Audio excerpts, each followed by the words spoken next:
Guys, you are watching pharmacist Tayyab official YouTube channel. I am pharmacist Tayyab. आप देख रहे हैं जी फिजिकल फार्मेसी लेक्चर सीरीज, जिसके अंदर यूनिट ऑपरेशन इन फार्मेसी हम पढ़ रहे हैं। आज का हमारा जो है एफ्लोरेसेंस लेक्चर नंबर 19 है। इसका हेडिंग है introduction to terminologies and concepts, जो हमारे सिलेबस में दिया गया है। इसको कवर करते हैं। छोटा सा क्लिप आपके लिए ऐड कर रहा हूं ताकि आपको पता चल जाए कि सेकंड सेमेस्टर डॉक्टर फार्मेसी के लिए टोटल इस पूरी बुक को सेकंड सेमेस्टर को मैंने 33 लेक्चर्स के अंदर डिवाइड किया। ये सारे टाइटल यूटी हैं और सब हेडिंग्स भी दे दी हैं, चैप्टर्स भी दे दिए हैं, ताकि आपको पता चले इस चैप्टर के 3 लेक्चर हैं, 4 हैं, 5 हैं और आप पूरा उस सीरीज तक एक्सेस कर सकें। तो आए चलते हैं आज के लेक्चर की तरफ। आज के लर्निंग ऑब्जेक्टिव क्या है? एफ्लोरेसेंस की डेफिनेशन पढ़ेंगे, उसके बारे में जानेंगे कि ये कैसा फिनोमेना है, इसके अंदर क्या क्या कुछ होता है, इसका बेसिक कॉन्सेप्ट क्या है, इसका मैकेनिज्म क्या है, इंपॉर्टेंट टर्मिनोलॉजीज कौन सी हैं, या फर्क क्या है डिफरेंट फिनोमेना के अंदर, और फार्मास्यूटिकल इंपॉर्टेंस या प्रॉब्लम रिलेटेड जो भी आएंगे। लास्ट पे अपना तड़का लगाऊंगा कि कहाँ कौन कौन सी फील्ड के अंदर आपको फार्मास्यूटिकल इंपॉर्टेंट ये चाहिए, कौन सी डोज फॉर्म के लिए चाहिए, कौन सी एहतियाती चाहिए, या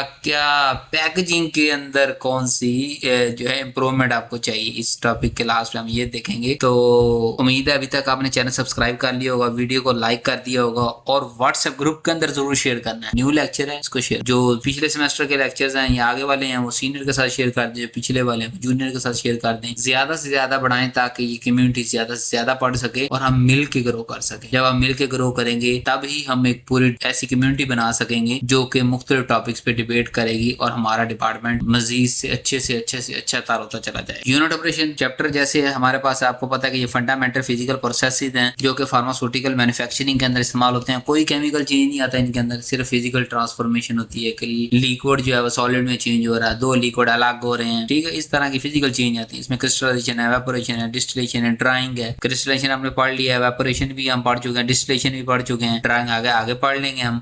एफ्लोरेसेंस जो आज का टॉपिक है ये भी हमारे पास यूनिट ऑपरेशन है। और अब ये मेनली इफेक्ट किस चीज को करता है? सॉलिड डोसेज फॉर्म को इफेक्ट करता है। जब एफ्लोरेसेंस आपके ज़हन के अंदर आए ना तो आपने ये सोचना है किस चीज को इफेक्ट कर रहा है। ये सॉलिड डोसेज फॉर्म को इफेक्ट कर रहा है और रॉ मटेरियल को इफेक्ट कर रहा है। तो दोनों पे बड़ा फोकस हमने पूरे लेक्चर के अंदर लेके चलना है कि सॉलिड डोसेज फॉर्म की बात हो रही होगी, रॉ मटेरियल की बात हो रही होगी, कहाँ इन दोनों पे इफेक्ट आ रहा है। इसकी डेफिनेशन पढ़ने से पहले आपको जरा मैं बताना तो इसकी इंपॉर्टेंस, जब अहमियत का पता होता है तो बातें फिर ज्यादा अच्छी समझ आती हैं। इसकी अहमियत ये है कि ड्रग का वेट बदल सकता है, ऐसा पावरफुल ये प्रोसेस है। ये डोज एक्यूरेसी को बेड़ा गर्क कर सकता है, ये फिजिकल अपीयरेंस को ही चेंज कर सकता है, ये हमारी स्टेबिलिटी को रिड्यूस कर सकता है, ये फार्मूलेशन फेलियर की तरफ हमें लेके जा सकता है। इसीलिए एफ्लोरेसेंस को समझना बहुत ही जरूरी है ताकि हम प्रॉपर स्टोरेज और फार्मूलेशन डिजाइन की तरफ जा सके। ये ना फार्मूलेशन डिजाइन करते करते कहीं हम फ्लोरेसेंस को भूल जाएं और वो फिनोमेना अकर हो जाए और कहीं वेट रिड्यूस, कहीं डोज एक्यूरेसी प्रॉब्लम, कहीं फिजिकल अपीयरेंस प्रॉब्लम, कहीं स्टेबिलिटी प्रॉब्लम, कहीं पूरे का पूरा भट्ठा बैठ का फार्मूलेशन फेलियर, या storage proper storage condition, packaging के बारे में बात करेंगे, लास्ट में जाकर तड़का लगाएंगे। तो आए आप इसकी तारीफ पढ़ते हैं, आपको पता चल गया ये कितना खतरनाक टॉपिक है। एफ्लोरेसेंस एक ऐसा फिनोमिना है, एक ऐसा प्रोसेस है जिसके अंदर क्या होता है कि जो हाइड्रेटेड है ना क्रिस्टलाइन सब्सटेंस, यानी ऐसे क्रिस्टलाइन जिनके अंदर वाटर इंट्रैप्ड हो, यानी जो जिनके पास वाटर ऑफ क्रिस्टलाइजेशन होता है, इस फिनोमेना के तहत वो वाटर क्रिस्टल अपना लॉस कर। कब? जब इनको हम एक्सपोज करते हैं एयर के साथ। कैसी एयर के साथ? जो ड्राई हो, जिसके जो है वो वेपर प्रेशर जिसके अंदर कम हो। तो क्रिस्टलाइन फॉर्म जिसके पास, हर क्रिस्टलाइन फॉर्म नहीं, स्पेसिफिक वो वाली क्रिस्टलाइन फॉर्म जिसके पास वाटर ऑफ क्रिस्टलाइजेशन हो, यानी वाटर के मालिक्यूल उसके फार्मूले के साथ हम लिखते भी हैं और उसके स्ट्रक्चर के अंदर इंट्रैप्ड होते हैं वाटर के मालिक्यूल्स। उनके मुतालिक ये फिनोमेना है कि उनके गिर्द जब खुश्क एयर लाई जाती है जिसके अंदर वाटर वेपर लो होते हैं, कम होते हैं, तो या जब हम उनको एक्सपोज करते हैं तो क्या होता है कि बाहर वाटर के वेपर प्रेशर कम है, अंदर ज्यादा है, कहीं थोड़ी बहुत हीट या इन्वायरमेंट टेम्परेचर चेंज होने की वजह से भी वो अपना जो वाटर का मालिक्यूल, वाटर ऑफ क्रिस्टलाइजेशन, उसको लॉस कर बैठे। और जैसे लॉस करते हैं तो क्या बाकी क्या बच जाएगा? पाउडर बच जाएगा। ये भी फिजिकल चेंज है ना, मतलब क्रिस्टल ऑफ वाटर जो है वो निकल गया, पकाया पाउडर बच गया, कोई केमिकल रिएक्शन तो हमने नहीं किया। This phenomena is called efflorescence phenomena. Concept क्या है? एक्चुअली जब हाइड्रेटेड क्रिस्टल, यानी ऐसे क्रिस्टल जिनके अंदर वाटर ऑफ क्रिस्टलाइजेशन उसके फार्मूले के साथ हम लिखते भी हैं, जैसे CuSO4 5H2O लेट्स सपोज, तो और उसके क्रिस्टल के लेटेक्स के अंदर वाटर के मॉलिक्यूल इंट्रैप्ड भी होते हैं, उसे कहते हैं हाइड्रेटेड, पानी मौजूद है भी इनके अंदर। उनको जब ड्राई एयर के साथ एक्सपोज करते हैं ना तो क्या होता है कि जैसे मैंने बताया कि जब वो ड्राई एयर है, यानी उसके अंदर वाटर के जो वेपर है वो कम है, जब वेपर प्रेशर वाटर के एयर के अंदर कम है तो जो क्रिस्टल एक्सपोज हो रही है उसके अंदर ज्यादा होगा, जाहिर बात उसके अंदर वाटर के मॉलिक्यूल तो इंट्रैप्ड हैं, तो जैसे ही उसको हीट मिलेगी या एनवायरनमेंट चेंज होगा वो क्रिस्टल लेटेक्स अपना वाटर क्रिस्टलाइजेशन लूज कर, इस लूज करने के नाम को हम क्या कहते हैं, एफ्लोरेसेंस। तो बाज़ दफा पार्शियल करता है, बाज़ दफा कंप्लीटली डिहाइड्रेटेड हो जाता है और बिल्कुल खुश्क पाउडर हमारे पास आ जाता है, और जो इसका अपना वाटर मॉलिक्यूल वो हवा के अंदर मिक्स हो जाता है। वाटर क्रिस्टल टर्मिनोलॉजीज आ गई इस पूरे कॉन्सेप्ट के लिए। सबसे पहले वाटर क्रिस्टलाइजेशन के ऐसे वाटर के मॉलिक्यूल जो केमिकली बाउंड हो क्रिस्टल लेटेक्स के, किसी भी सब्सटेंस में क्रिस्टल लेटेक्स है उसके अंदर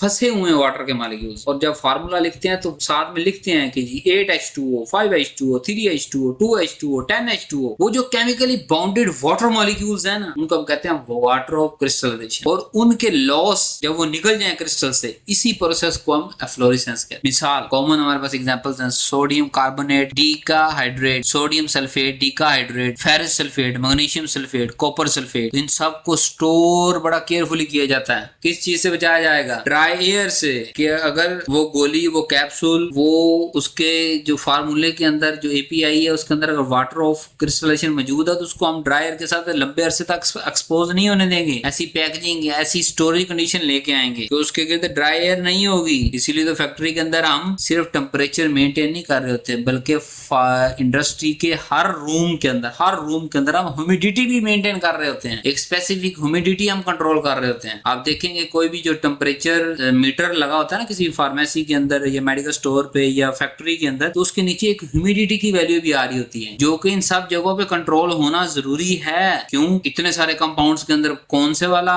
जो है ड्राई के साथ एक्सपोज हो जाए और उसका वाटर क्रिस्टलाइजेशन जो है वो निकल जाए, बाकी क्या बचेगा, क्या होगा उससे निकलने से। आपको मैंने जैसे कहा कि ड्रग वेट बदल जाएगा, डोज उसकी एक्यूरेसी बदल जाएगी, फिजिकल अपीयरेंस बदल जाएगी, स्टेबिलिटी कम हो जाएगी, फार्मूलेशन फेलियर की तरफ चला जाएगा। तो हम स्टोरेज बड़ी केयरफुली करते हैं इन चीजों की, जो जैसे मैंने ऊपर फार्मास्यूटिकल इंग्रेडिएंट्स आपको गिनाया, और इस तरह के जो भी जिनके साथ वाटर ऑफ मॉलिक्यूल यानी वाटर ऑफ क्रिस्टलाइजेशन, वाटर के मॉलिक्यूल जो क्रिस्टलेटिक्स का हिस्सा है वो अगर उस फार्मूले में है उसको ड्राई एयर में एक्सपोज नहीं होने देना, उसका तो पानी निकल जाएगा, क्रिस्टल किसी काम का नहीं रहा हमारा। नेक्स्ट हमारे पास है हाइड्रेटेड क्रिस्टल और एनहाइड्रस फॉर्म। क्या होती है हाइड्रेटेड, जैसे मैंने कहा कि एक fix amount of water molecules मौजूद हैं लैटिक्स के अंदर, स्ट्रक्चर के अंदर CuSO4.5H2O के 5 मॉलिक्यूल के जो है वो इसके कॉपर सल्फेट के साथ 5 मॉलिक्यूल वाटर के जो है इंट्रैप्ड है इसके क्रिस्टल के अंदर, इसका हिस्सा है, इसको हम कहेंगे क्या, इस क्रिस्टल क्या कहेंगे हाइड्रेटेड क्रिस्टल, और इन वाटर मॉलिक्यूल क्या कहेंगे वाटर ऑफ क्रिस्टलाइजेशन। लेकिन जब एफ्लोरेसेंस होगी यानी ड्राई एयर एक्सपोज होगी और ये वाटर के मॉलिक्यूल यहाँ से निकल जाए इसी क्रिस्टल लेटिक्स में से,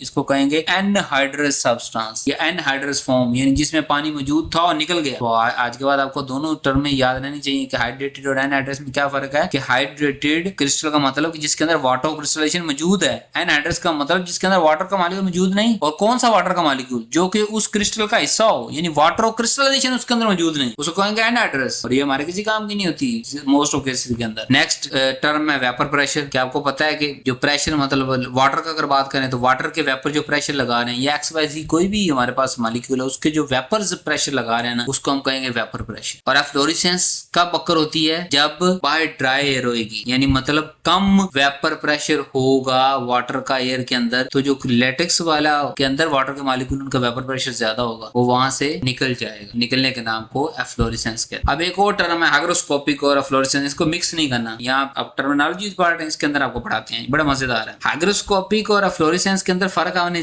जानना है। वाटर का बिहेवियर क्या होगा हाइग्रोस्कोपिक के अंदर, हाइग्रोस्कोपिक आर वाटर अब्सॉर्बिंग, ये पानी जो हवा के अंदर मौजूद वेपर्स हैं उनको अब्सॉर्ब कर लेगा, जबकि फ्लोरेसेंस के अंदर जो अपने लेटेक्स है अपने क्रिस्टल है उसको भी लॉस कर देगा। उसका नतीजा क्या निकलेगा कि हाइग्रोस्कोपिक जो पानी अब्सॉर्ब करेगा तो पीछे मॉइस्ट हो जाएगा, गीला हो जाएगा, खराब हो जाएगा। फ्लोरेसेंस के नतीजा क्या होगा, जब अपना क्रिस्टल वाटर क्रिस्टलाइजेशन दे देगा तो ड्राई हो जाएगा। एग्जाम्पल क्या है हाइग्रोस्कोपिक NaOH, फ्लोरेसेंस की क्या है कॉपर सल्फेट CuSO4.5H2O, दोनों जो है सोलबिलिटी को इफेक्ट दोनों स्टेबिलिटी को इफेक्ट कर रहे हैं लेकिन ऑपोजिट वे के। किस तरह, वहां पानी निकलना हमारे लिए खतरनाक है, स्टेबिलिटी यानी पानी निकल गया पीछे ड्राई प्रोडक्ट रह गया हमारे किसी काम के नहीं, और हाइग्रोस्कोपिक के अंदर पानी अब्सॉर्ब कर लेना हमारे लिए खतरनाक है, तो फार्मूलेशन तो हमारी फिर भी तबाह होगी। तो जैसे आपको पता फर्स्ट सेमेस्टर लेके 10वें सेमेस्टर तक सारी बुक्स अवेलेबल हैं, वेबसाइट आसान सी है, जैसे यूट्यूब चैनल का नाम है फार्मेसिस्ट तैयब ऑफिशियल, तो pharmacisttayyibofficial.com लगा दें, www.pharmacisttayyibofficial.com, वहां विजिट करें, वहां बुक्स भी हैं डिफरेंट जो है वो कोर्सेज और डिफरेंट शॉर्ट कोर्सेज और ट्रेनिंग्स थिंग्स, काफी सारी चीजें कंटेंट आपको वहां मिल जाएंगी। और बुक परचेज करनी है तो वहां से भी आप ऑर्डर कर सकते हैं, लेकिन वहां जो नोट आता है उसके अंदर आपने अपना व्हाट्सएप नंबर लाजमी लिखना है, फिर आपका ऑर्डर प्रोसेस होगा, या फिर आप डायरेक्ट हमें व्हाट्सएप पे रब्ता कर लें और हमें बताएं, हम आपका जो है अकाउंट बना देंगे वेबसाइट पे, और पेमेंट करने के बाद बुक आपको वेबसाइट पे शो हो जाएगी, आपके फोन के अंदर शो हो जाएगी।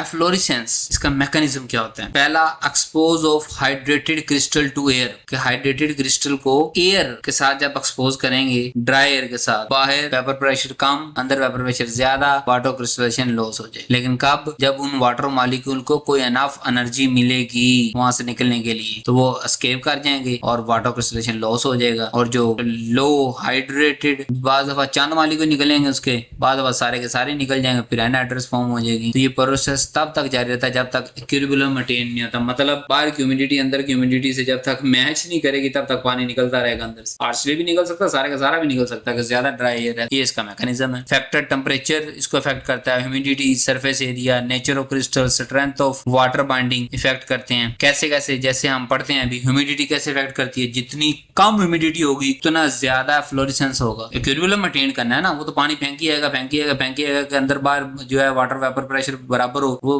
बराबर तो है ही नहीं, तो फिर ज्यादा ही हो जाएगी। और अगर बाहर हायर है ह्यूमिडिटी, फिर थोड़ी बहुत ही जो इक्विलिब्रियम मेंटेन करने के लिए चाहिए होगी लेस होगी। ड्राई एनवायरनमेंट जो है वो क्या करता है? एक्सेलरेट करता है, तेज कर देता है प्रोसेस। इफेक्ट ऑफ टेम्परेचर की अगर बात करें तो जितना ज्यादा टेम्परेचर है ना, हायर टेम्परेचर, उतना फास्टर लॉस ऑफ वाटर आएगा हमारे पास। Heat provide the energy to release water molecules, कि हीट हम जब देते हैं ना, energy to release water, water के मॉलिक्यूल्स को रिलीज करने के लिए जो है वो हीट इस्तेमाल होती है। टेम्परेचर इसलिए इफेक्ट करता है क्योंकि उस लैटेक्स से निकलने के लिए उसे कुछ ना कुछ हीट चाहिए ना, कम से कम इतनी चाहिए कि वो वहां से वेपर बन के निकल जाए। टेम्परेचर का इफेक्ट तो करेगा। अगर वहां का टेम्परेचर ही रीच ना करे या ज्यादा हम हाई टेम्परेचर दे दें तो जल्दी लॉस हो जाएगा। अब फार्मास्यूटिकल सिग्निफिकेंस, इसकी इंपॉर्टेंस क्या है फार्मास्यूटिकल प्रोडक्ट्स पर? क्या फ्लोरेसेंस की वजह से आपका वेट वेरिएशन आ सकता है, डोज इनएक्यूरेसी हो सकती है, पुअर अपीयरेंस आ सकती है, रिड्यूस पेशेंट कंप्लायंस आ सकते हैं, इंस्टेबिलिटी ऑफ फॉर्मुलेशन हो सकती है, और डोजेज सॉलिड डोजेज फॉर्म के लिए बड़ा क्रिटिकल है। अब ये ना हो ना कि उसका वाटर क्रिस्टलाइजेशन कहीं स्टोरेज के दौरान ही निकल जाए और वो फार्मुलेशन बाद तो फेल ही हो जाएगा, वो काम ही ना कर सके अपना। मतलब जब बायोअवेलेबिलिटी उसकी बायोअवेलेबल हो भी गई तो वो इफेक्टिव ही नहीं है, वो जाकर बीमारी को ट्रीट ही नहीं कर रही, तो क्या फायदा हमें उस प्रोडक्ट इस्तेमाल करने का। या उसका वेट वेरिएशन आ गया, मतलब हमने कहा कि जी गोली 500 मिलीग्राम की है, जब उसको वजन किया गया और सारा वो टेस्टिंग वेट वेरिएशन का टेस्ट परफॉर्म किया गया, वो उसकी एवरेज ही और निकली। अब उसके अंदर क्या हुआ? यही था कि वाटर क्रिस्टलाइजेशन निकल गया, और फिर जब वो निकल गया तो ओवरऑल डोज इनएक्यूरेसी आ गई। अब हमने 1 गोली लेनी है, 1.25 गोली लेनी है, 1.5 गोली लेनी है, 2 लेनी है, हमें क्या पता जब तक वो दोबारा लैब के अंदर गोली जाके चेक नहीं होती कितना पानी था, कितना निकला, क्या हुआ क्या नहीं हुआ। ओवरऑल अपीयरेंस भी उसकी खराब सी हो जाएगी, बाहर से बुरबुरी सी, ब्रिटल सी हो जाएगी, वो भी कोई गोली नहीं खाएगा। लेट्स सपोज हम पत्ते के अंदर कोई गोली निकालते हैं और वो बुरबुरी हो जाए हमारे हाथ के अंदर ही, या ऊपर से थोड़ी सी तय उतर जाए, कौन खाएगा? इस वजह से हो सकती है। पेशेंट एक्सेप्ट नहीं करेगा इस जो फिजिकल अपीयरेंस में चेंज आने की वजह से, और ओवरऑल भी इंस्टेबिलिटी फॉर्मुलेशन की बेड़ा गर्क हो जाएगा। तो सॉलिड डोजेज फॉर्म के लिए फ्लोरेसेंस का पढ़ना बहुत जरूरी है अगर उनको प्रॉपर स्टोरेज हम करने की तरफ जाएंगे। पाउडर के अंदर देख लेते हैं जी, डिफरेंट डोजेज फॉर्म में हम देख रहे हैं ना। पाउडर के अंदर क्या है कि चेंजेस द पार्टिकल साइज। जाहिर बात है जब लेटेक्स में से वाटर क्रिस्टलाइजेशन निकल गया, बाकी का साइज वैसा साइज तो नहीं रहे, पार्टिकल साइज चेंज हो गया। जब पार्टिकल साइज चेंज हुआ तो उसकी फ्लो प्रॉपर्टी भी चेंज होगी, वो ना वैसे मिक्स होगा, वो ना वैसे ड्राई होगा, ना वैसे ग्रेन्यूल बनेंगे, ना फाइनल मिक्सिंग पे वैसे वो अच्छा जो है वो फ्लो प्रॉपर्टी शो करेगा, ना ही कंप्रेशन मशीन पे फ्लो प्रॉपर्टी शो करेगा, और बाद में सेग्रीगेशन